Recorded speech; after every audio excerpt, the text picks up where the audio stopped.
Hi everyone, Radhe Radhe, सत श्री अकाल, नमस्कार। मैं शिशिर स्वागत करता हूं आपके अपने यूट्यूब चैनल शिशिर की पाठशाला में। जैसा कि आप सभी को पता है कि हम लोग केवीएस पीआरटी 2024 2025 की प्रिपरेशन कर रहे हैं और आपको 20 क्वेश्चंस जो कि ईवीएस के होते हैं डेली आपको मिलते हैं प्रैक्टिस सीरीज के लिए, और 60 क्वेश्चंस जो आपके पेडागोजी के हैं वो आपको यहाँ पे डेली मिलते हैं। और बात करूँ तो प्रीवियस ईयर के जो पेपर्स हैं वो मैंने ऑलरेडी बहुत सॉल्व करा चुके हैं, तो जो कि मैंने प्लेलिस्ट बना दिया, आप लोग वहाँ पे जाके देख सकते हो। तो चलिए, ये ईवीएस का पेपर है जो कि 25 फरवरी का ये पेपर है, इवनिंग शिफ्ट का। ठीक है, तो 20 क्वेश्चन हम लोग इस वीडियो के माध्यम से करेंगे। तो चलिए स्टार्ट करते हैं। Which synthetic fibre has been discussed about in the following paragraph. मतलब इसमें से कौन से सिंथेटिक फाइबर के बारे में बात किया गया है, ये पैराग्राफ में वही पूछ रहा है कि जब 1939 में यह रेशा सामने आया तो उसके मोहक गुणों ने जनता में सनसनी उत्पन्न कर दिया। मतलब in 1993 when this fibre came it endearing equalities qualities created sensation in public. मतलब भैया यह एक प्रकार का रेशा है जो कि 1939 में आया, जब सामने आया जनता के सामने तो जनता में क्या कर दी, सनसनी उत्पन्न कर दी। इस नए रेशे से बने इस नए रेशे से बने महिलाओं के मोजों की भारी मांग थी, परंतु दुर्भाग्य से द्वितीय विश्व युद्ध के चलते इस रेशे के उत्पादन का अधिकांश भाग पैरासूट बनाने के लिए काम में लिया जाने लगा। तो यह रेशा क्या है बताइए। अब पैरासूट किससे बनता है, आप यही से अंदाजा लगा सकते हैं इस क्वेश्चन को। रेयॉन से बनता है, नाइलॉन से बनता है, पॉलिस्टर से बनता है, या एक्रेलिक से बनता है। बताइए जल्दी से, ये क्वेश्चन पूछ रहा है, बताइए जल्दी से। 161 का राइट आंसर बताइए। इसका राइट आंसर आपका क्या हो जाएगा, सेकंड हो जाएगा। नाइलॉन का जो आपका पैरासूट बनता है ना, पैरासूट पैरासूट ये किससे बनता है, पैरासूट आपका जो नाइलॉन होता है उससे बनता है। ठीक है, एयर उससे पास नहीं होता है। आप देखेंगे एयर पास होगा तो वो आप ऊपर जा ही नहीं पाएंगे। ठीक, आगे चलते हैं। एसर्शन रीजनिंग के खूब क्वेश्चन पूछे जा रहे हैं और इस पर बहुत बारीकी से आपको ध्यान देना है। ठीक है, given below are two statements, वही एसर्शन दिया गया है और रीजनिंग दिया गया है, और इसमें से सही कौन सा है ये चूज करना है आपको।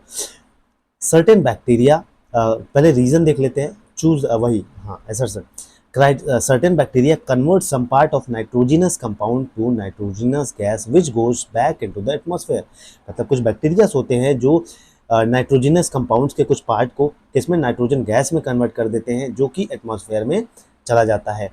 और वहीं as a result the percentage of nitrogen in the atmosphere remains more or less constant. बताइए जल्दी से, इसमें से कौन सा सही है कि कुछ विशिष्ट जीवाणु जो होते हैं वो नाइट्रोजन के जो कंपाउंड्स होते हैं उनको नाइट्रोजन गैस में परिवर्तित कर देते हैं, और जो किस में चली जाती है, एटमॉस्फेयर में चली जाती है। कारण क्या कह रहा है, परिणामतः वायुमंडल में जो नाइट्रोजन की मात्रा है वो लगभग क्या रहती है, कांस्टेंट रहती है। बताइए इसमें से कौन सा सही है। क्वेश्चन समझ गए होंगे आप, तो इसका राइट आंसर आपका पहला हो जाएगा। ए और आर दोनों सही हैं और आर ए की सही व्याख्या करता है। आगे चलते हैं। 163 है, given below are two statements, one of them is labeled as assertion and other is reasoning. वही assertion रीजनिंग वाले खूब क्वेश्चन, यहाँ से आपके अगर कॉन्सेप्ट क्लियर है, ये 6, 7, 8 की एनसीईआरटी जो होती है ना, ये कॉन्सेप्चुअल क्वेश्चन वहीं से पूछे जाते हैं। तो ये डिसीज से क्वेश्चन है। Many disease like cholera, tuberculosis, chicken pox and hepatitis can be मतलब क्योर बाय वैक्सीन। मतलब ये जो कुछ डिसीजेस हैं, कॉलरा हो गया, ट्यूबरक्लोसिस हो गया, चिकन पॉक्स हो गया और हेपेटाइटिस हो गया, इसको हम किससे, वैक्सीन से ठीक कर सकते हैं। Polio drop which is given to children is actually a vaccine. Polio drop जो हम बच्चों को दी जाती है यह एक प्रकार की वैक्सीनेशन ही है। बताइए जल्दी से। 163 बताना है आपको, इसमें से कौन सा सही है बताइए। हिंदी भी आपके सामने है, तो 163 का राइट आंसर आपका सेकंड ही हो जाएगा। ठीक है, क्या हो जाएगा, ए और आर दोनों सही है, परंतु ए आर की सही व्याख्या नहीं करता। ठीक है, आगे चलते हैं मेरे भैया, मेरे लाल, मेरे मुन्ना। 164, वही फिर एसेशन रीजनिंग वाले क्वेश्चन। देखिए कितने क्वेश्चन पूछे जा रहे हैं।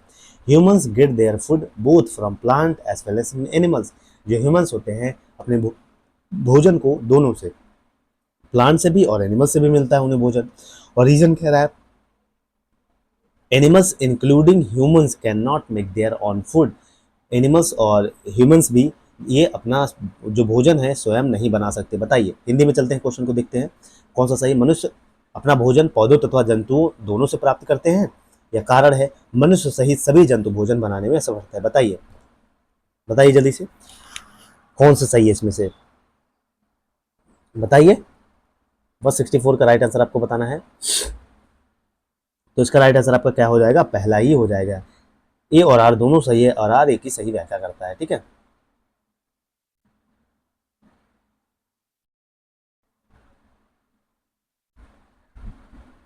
चलिए 165, choose the correct answer with the help of given codes. तो compost is considered better than fertilisers. जो कंपोस्ट होता है, खाद होता है भाई, हमारा देसी खाद होता है, गाय के गोबर वगैरह जो बनता है, ये बेटर होता है फर्टिलाइजर से। क्यों? Compost improve the texture of soil. जो सॉइल का टेक्सचर होता है वो कंपोस्ट बढ़ा देता है। B, compost increases the number of friendly micro organism. जो कंपोस्ट होता है वो जो फ्रेंडली माइक्रो ऑर्गेनिज्म होते हैं, जो खेत के लिए या हमारे एनवायरमेंट के लिए अच्छे होते हैं, उनकी मात्रा बढ़ा देता है। C, compost makes the soil hard due to which gaseous exchange become easy. जो कंपोस्ट होता है ये सॉइल को, जो मिट्टी होती है उसको हार्ड बना देता है, जिसकी वजह से क्या होता है, गैसेस एक्सचेंज आसान हो जाती है। D, compost reduces the water retention capacity. पानी के रुकने की जो क्षमता होती है, स्टोर करने की क्षमता होती है, उसको घटा देता है। Which helps in the growth of plants like wheat. जो प्लांट्स की ग्रोथ में मदद करता है, जैसे हो गया गेहूं। बताइए कौन सा सही है, ए डी सही है, बी डी सही है, सी डी सही है, ए बी सही है, बताइए जल्दी से। वही क्वेश्चन है, जैविक खाद से मिट्टी गठन सुधार जाता है। जैविक खाद से मित्र जीवाणुओं की संख्या में वृद्धि हो जाती है। सी, जैविक खाद से मिट्टी सख्त हो जाती है, जिसके कारण गैस विनिमय सरलता से होता है। डी, जैविक खाद से मिट्टी का जल धारण क्षमता में ह्रास होती है, जिससे गेहूं जैसे फसलों को उगाने में मदद मिलती है। बताइए जल्दी से, बताइए 65। इसका राइट आंसर आपका फोर्थ ही हो जाएगा, केवल ए और बी। ए भी सही है बिल्कुल, ठीक है। आगे चलते हैं, 166 है क्वेश्चन हमारा। Below are few feature of spores, choose the correct answer with the help of given codes. They are light. जो स्पोर्स होते हैं, जो बीजाणु, जिसको हम बीजाणु कहते हैं, ये लाइट होते हैं। They can over long distance, ये लंबी दूरी तक जा सकते हैं। They are sexually reproductive bodies, ये सेक्सुअल रिप्रोडक्टिव बॉडीज होते हैं। बताइए, ये लैंगिक जनन अंग होते हैं। बताइए, बताइए जल्दी से। 166 का राइट आंसर आपके सामने है। तो इसका राइट आंसर आपका पहला ही हो जाएगा। क्या हो जाएगा, पहला हो जाएगा। ए और बी दोनों सही है। दे आर लाइट बहुत हल्के होते हैं। They can cover long distance, ये लॉन्ग डिस्टेंस कवर कर सकते हैं। चलिए आगे चलते हैं 167 पे। Given below are two statements, one of them is labelled as assertion and the other as reason, choose the correct answer. वही असर्शन रीजनिंग वाले खूब क्वेश्चन पूछे जाते हैं, कम से कम 10 से 12 10 क्वेश्चन यहाँ से मिल जाएंगे आपको। Sandy soil is dry. जो सैंडी सॉइल होता है, जो बलुई मिट्टी होती है, ये ड्राई सूखी होती है। The sand particles of sandy soils are very small. जो सैंड पार्टिकल्स हैं सैंडी सॉइल के, वो बहुत छोटे होते हैं। बताइए इसमें से कौन सा सही है। बलुई मृदा शुष्क होती है या बलुई मृदा के कण छोटे होते हैं। बताइए जल्दी से। 167 का राइट आंसर बताइए। तो इसका राइट आंसर आपका थर्ड हो जाएगा। क्या हो जाएगा, थर्ड। ए सही है परंतु आर गलत है, ठीक है। चलिए आगे चलते हैं। Below are two statements, choose the correct answer from the options. पहला, moving air is called wind. जो हवा बहती है भाई, गतिशील वायु जो होती है, इसको हम विंड बोलते हैं, हवा बोलते हैं, पवन बोलते हैं। Increase in the speed of wind lets to increase air pressure. मतलब पवन का वेग बढ़ने से वायु का जो प्रेशर है वो बढ़ जाता है। बताइए, increase in the speed of wind let to increase air pressure. बताइए, बताइए जल्दी से। 168 का राइट आंसर आपको बताना है मेरे भैया, मेरे लाल। चलिए बताइए जल्दी से। इसका राइट आंसर भी क्या हो जाएगा, थर्ड हो जाएगा। कथन एक सही है परंतु कथन दो गलत है, ठीक है। चलिए आगे चलते हैं। 169, choose the correct sequence. Correct sequence को, ये डाइजेशन से क्वेश्चन है, ठीक है, क्लास 6-7 के एनसीईआरटी से है। Ingestion, absorption, digestion, assimilation, egestion. Ingestion, digestion, assimilation, absorption, egestion. Ingestion, absorption, assimilation, digestion, egestion. Ingestion, digestion, absorption, assimilation या इजेशन। बताइए जल्दी से, सही क्रम चुनना है आपको। इंजेशन को क्या कहते हैं, अंतर्ग्रहण कहते हैं। एब्जॉर्प्शन को क्या कहते हैं, अवशोषण कहते हैं। डाइजेशन को क्या कहते हैं, स्वांगीकरण कहते हैं। एसिमिलेशन, डाइजेशन को पाचन कहते हैं। एसिमिलेशन को स्वांगीकरण और इजेशन को निष्कासन। बताइए, अच्छा क्वेश्चन है, एनसीईआरटी का साइंस का ये क्वेश्चन है। तो इसका राइट आंसर आपका फोर्थ हो जाएगा। क्या हो जाएगा, फोर्थ हो जाएगा। इंजेशन, डाइजेशन, पहले इंजेशन होता है, मतलब पहले अंतर्ग्रहण, पहले भोजन अंदर जाता है, फिर पचता है, ठीक है, पाचन क्रिया होती है, फिर उसको हम एब्जॉर्व करते हैं, फिर हमारा स्वांगीकरण होता है, फिर क्या होता है, हमारा निष्कासन होता है, ठीक है। चलिए आगे चलते हैं 70 पे। ओड वन आउट करना है। Cactus, algae, cuscuta, pitcher plant. Cactus, नागफनी, शैवाल, अमरबेल, घटपर्डी, पीचर पार्वत। बताइए जल्दी से इसमें से कौन सा ओड वन आउट सेलेक्ट करना है, कौन सा विषम है, बताइए जल्दी से 70 का। बिल्कुल इसका राइट आंसर आपका कैस्केटा जो है वो अलग है, ठीक है।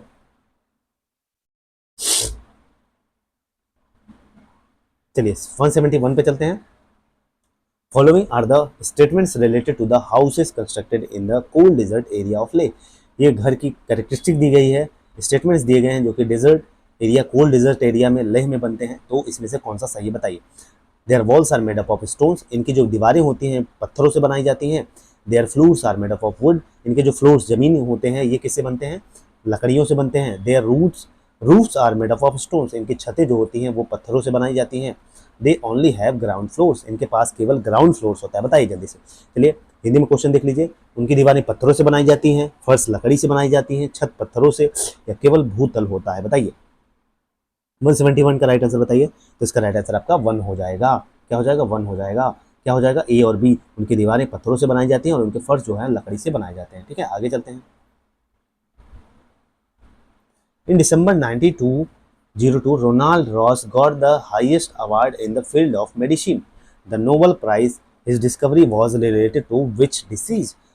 1902 में भैया रोनाल्ड रॉस साहब रहते हैं जो मच्छर को पेट फाड़ते हैं और उनको एक उसी पे नोबल पुरस्कार मिलता है। तो ये नोबल पुरस्कार उनके लिए किस खोज के लिए मिला था बताइए। Chicken pox, plague, malaria, cholera. बताइए जल्दी। इसका राइट आंसर आपका थर्ड हो जाएगा। थर्ड क्या, थर्ड मलेरिया, ठीक है। क्या, मलेरिया। चलिए आगे चलते हैं। 173 पे चलते हैं। You are a lieutenant commander and also a doctor in the Indian navy. NCERT का क्वेश्चन है 4th-5th क्लास का। Along with this you are also given an opportunity to lead a parade on naval ship. How many commands will be shout out in the complete parade. तो भैया एक आप lieutenant commander हैं और आप also एक doctor हैं, ठीक है, इंडियन नेवी में। और इसके साथ साथ आपको एक अपॉर्चुनिटी मिलती है क्या, परेड करने के लिए नेवल शिप में। आपको कितने कमांड देने होते हैं बताइए जल्दी से। 29, 31, 36, 39। देखिए ये भैया आप लेफ्टिनेंट कमांडर हैं और भारतीय नौसेना में डॉक्टर भी हैं और आपको नौसेना के समुद्री जहाज को पूरी परेड करने की कमान संभालने का मौका मिला है। आप परेड की टुकड़ी को पूरी परेड में कितने निर्देश देंगी बताइए जल्दी से। 173। तो 173 का राइट आंसर आपका थर्ड हो जाएगा। कितने, टोटल 36 कमांड देने होते हैं। आगे चलते हैं। 174। Which of the following work can lead to spoiling of crop of onion? कौन सा कार्य करने पर प्याज की फसल बर्बाद हो जाती है बताइए। By giving minimum urea, come urea दोगे, यूरिया खाद दोगे जो, ठीक है, यूरिया देने पर। By doing average irrigation in the field of onion, average irrigation पे औसत सिंचाई करने पर। Bye cleaning the weeds grown in the field of onion, प्याज की फसल में जो खरपतवार होते हैं उनको सफाई करने पर। By living the ready crop of onion in the ground, समय से तैयार प्याज की फसल को जमीन के अंदर ही रहने देने पर। बताइए इसमें से कौन सा आप, अगर आप एक्टिविटीज करेंगे जो कि आपका स्पॉइल कर देगा क्रॉप ऑफ ओनियन को। 174 बताइए। तो इसका राइट आंसर आपका क्या हो जाएगा, फोर्थ हो जाएगा। By living the ready crop of onion in the ground, समय से तैयार प्याज की फसल को जमीन के अंदर ही रहने देने पर। आगे चलते हैं। 175। In some parts of Kerala, vallam is used to cross small rivers and drains. What kind of object a vallam is? Kerala के कुछ भागों में छोटी नदियां या नालों को पार करने के लिए वल्लम का प्रयोग होता है। वल्लम किस प्रकार की वस्तु है। देखिए वल्लम एनसीईआरटी क्लास 4th का क्वेश्चन है, ठीक है। ये वही का एनसीईआरटी की लाइन है। एक बम्बू ब्रिज है, एक ब्रिज मेड ऑफ रोप है, एक स्मॉल बोट है जो लकड़ी की बनी होती है, एक ब्रिज है, एक पुल है जो कि trunk of special kind of tree, tree के तने से बना पुल है। बताइए जल्दी से, बताइए 175। तो इसका राइट आंसर आपका थर्ड हो जाएगा। एक बोट है, नाव होती है जो कि लकड़ी से बनाई जाती है, उसी को वल्लम बोलते हैं। चलिए आगे चलते हैं। 176 फिर असर्शन रीजनिंग वाला क्वेश्चन। असर्शन है the feather of birds help them to fly and keep them warm too. जो फर होते हैं पंखियों के वो उनको उड़ने में और उनको गर्म करने में मदद करते हैं। From time to time birds lose their old feathers and new ones grow in there. बताइए जल्दी से। बिल्कुल समय समय के अनुसार उनका जो पुराना पंखे होते हैं वो गिर जाते हैं और नए पंखे आते रहते हैं। बताइए इसमें से कौन सा सही है। पक्षियों के पंख उनको उड़ने में मदद करते हैं और उनके शरीर को भी गर्म करते हैं। समय समय पर पक्षियों के पुराने पंख झड़ जाते हैं और नए पंख आ जाते हैं। बताइए जल्दी से। तो 176 का राइट आंसर आपका सेकंड हो जाएगा। बिल्कुल ए और आर दोनों सही हैं, लेकिन आर एक ही सही व्याख्या नहीं कर रहा है। आगे चलते हैं 177। Below are few statements about forest. वनों के बारे में कुछ लाइंस दी गई हैं और जिसमें से सही कौन सा है वही चूज करना है। Forest floor is usually dark in colour. जो फॉरेस्ट के जो जंगल की भूमि होती है वो गहरे हरे रंग की होती है। The decaying matter on the forest floor is usually moist and cool. जंगल में जंगल की जो भूमि होती है, क्षमयान पदार्थ ज़्यादातर नम व ठंडे होते हैं। Nothing goes waste in forest. कुछ भी फॉरेस्ट में वेस्ट नहीं हो पाता। Forest are quite dark. जंगल जो होते हैं काफ़ी अंधकारमय होते हैं। बताइए 177 का राइट आंसर बताइए। तो इसका राइट आंसर आपका थर्ड हो जाएगा, ए, सी और डी। आगे चलते हैं 178 पे। Why are forest called green lungs of the earth. जो भाई वन है, धरती के हरे फेफड़े क्यों कहा जाता है इनको? They release oxygen through the process of photosynthesis. Photosynthesis के थ्रू ये ऑक्सीजन रिलीज करते हैं, इसलिए they remove all the carbon dioxide from the atmosphere. Atmosphere वातावरण से हमारे सारे कार्बन डाइऑक्साइड को ये रिमूव कर देते हैं। थर्ड है, they provide more and more oxygen to overcome the oxygen and carbon dioxide balance exist on earth. ये धरती पर जो मौजूद ऑक्सीजन और कार्बन डाइऑक्साइड होते हैं उनके संतुलन पर काबू पाने के लिए क्या करते हैं, ज़्यादा से ज़्यादा ऑक्सीजन देते हैं। दे fix the nitrogen of air directly. ये सीधे हवा के नाइट्रोजन का स्थिरीकरण करते हैं। बताइए जल्दी से 178। बिल्कुल इसका राइट आंसर आपका क्या हो जाएगा? पहला हो जाएगा, they release oxygen through the process of photosynthesis, इसलिए इनको लंग्स कहा जाता है अर्थ की। 179 है, नारायण साहब है, एक नारायण साहब हैं, ये अपना बचपन कहाँ स्पेंड किए थे? साबरमती आश्रम में। रिपीटेड क्वेश्चन है। By which name did he write a book where he mentions that guest of the ashram are made to learn cleaning of toilets. एक नारायण साहब हैं, नारायण का बचपन नाम गांधी जी, जो साबरमती आश्रम में इन्होंने गुजारा था, और उनके जो क्या कहते हैं, उनके द्वारा किस नाम से किताब लिखी गई थी, जहाँ वो लिखते हैं कि आश्रम में जो आने वाले मेहमान होते हैं उन्हें शौचालय की सफाई करना सिखाया जाता है। बताइए, तो बताइए जल्दी से 179 का। मैसेज टू चिल्ड्रन, गांधी विचार दोहन, संत चरण राज सविता सहज या गांधी गंगा? बताइए जल्दी से। 179 का राइट आंसर थर्ड हो जाएगा, इन्होंने संत चरण राज सविता सहज। ठीक है, ये सही था। चलिए आज का लास्ट क्वेश्चन है हमारा 180। Which of the following are forest products. निम्न में से कौन से फॉरेस्ट के प्रोडक्ट्स हैं? गम है, प्लाईवुड है, सीलिंग वैक्स है या केरोसिन है? बताइए जल्दी से कि निम्नलिखित में से वन उत्पाद है। गोंद है, प्लाईवुड है, सील करने की लाख है, केरोसिन है? बताइए जल्दी से। तो इसका राइट आंसर आपका पहला हो जाएगा गोंद। क्या हो जाएगा? गोंद। ठीक है, मतलब ए और प्लाईवुड भी है और सील करने की लाख भी इसी से बनाई जाती है। ठीक है, तो चलिए आई होप सो कि आपको 20 क्वेश्चन करने में मजा आया होगा। और क्या आप ये क्वेश्चन लाइव चाहते हैं ताकि आप आंसर्स भी उसके दें? अगर आप चाहते हैं तो कमेंट में जरूर मेंशन करिएगा, और बाकी पीडीएफ इसका चाहते हैं तो भी कमेंट में मेंशन करिएगा। बाकी हमारे टेलीग्राम चैनल को ज्वाइन कर लीजिए, शिशिर की पाठशाला, वहाँ पे सारी अपडेट आपको मिलती रहेगी। जय हिंद, जय भारत।